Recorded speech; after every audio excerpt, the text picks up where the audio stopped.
जवळपास या ठिकाणी 16 नगर परिषद व 2 नगर पंचायतीसाठी आज मतदान पार पडत आहे. नक्कीच. प्रणिता, नक्की जुगल पुन्हा एकदा तुमच्याकडे येणार आहे. शिरूर मध्ये यानंतर मी जाते. अमोल दरेकर आपल्या सोबत जोडले गेले आहे. अमोल, शिरूर मध्ये कसं वातावरण आहे, कशी पार पडते निवडणूक, मतदानाला सुरुवात झाली आहे का?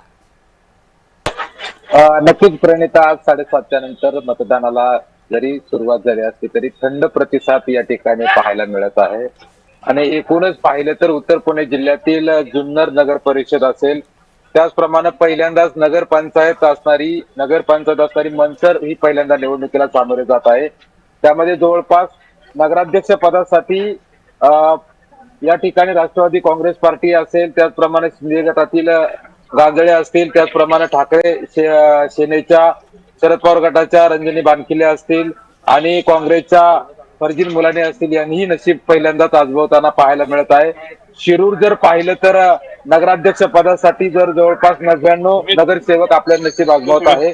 आणि नगराध्यक्ष पदासाठी शिंदे गटाच्या वतीने या ठिकाणी रोहिणी बनकर असतील, भाजपच्या वतीने सुवर्णा लोळगे असतील, राष्ट्रवादी अजित पवार गटाच्या वतीने ऐश्वर्या पाचारणे असतील, भवियाच्या वतीने अलका खांडरे असतील आणि अपक्ष मनीषा वाकरे असतील, हे सुद्धा आपलं मत या ठिकाणी आजमावताना पाहायला मिळत आहे. जे खेड राजगुरू नगर परिषद आहे, त्यामध्ये खरं तर 56 नगरसेवक आपलं नशीब आजमावत आहेत. त्यामध्ये जवळपास 3 नगरसेवक बिनविरोध झालेले आहेत. त्यामध्ये अजित पवार, शिंदे गट आणि एक अपक्ष असे 3 नगरसेवक अपक्ष या ठिकाणी आलेले आहेत. त्यापैकी शिंदे गटाच्या वतीने मंगेश गुंडाळ, भाजपच्या वतीने शिवाजी बांदळे, राष्ट्रवादीच्या वतीने या ठिकाणी किरण आहेर आणि मवियाच्या वतीने बापूसाहेब तिगडे, अपक्ष गणेश इंगवले हे खरं तर आपलं नशीब आजमावताना पाहायला मिळतं. आणि ही इलेक्शन जर पाहिली तर आमदार माजी आमदार आणि त्याचप्रमाणे भारतीय जनता पार्टीच्या नेत्यांच्यामुळे प्रतिष्ठेची बनल्याचं पाहायला मिळतं. जी अमोल, काही वेळात मतदार या ठिकाणी वाढतील तेव्हा पुन्हा एकदा तुमच्याकडे येऊ आणि मतदारांच्या काय प्रतिक्रिया आहे ते जाणून घेऊयात.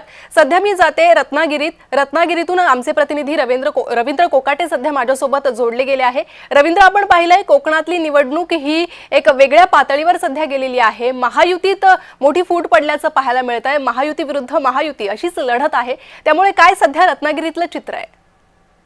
प्रणिता, जर आपण बघितलं तर रत्नागिरीमध्ये 7 नगर परिषद नगरपंचायतीच्या निवडणुकीसाठी आज मतदानाला सुरुवात झालेली आहे. रत्नागिरीमध्ये व्हेरी इंटरेस्टिंग आपण जर निवडणुका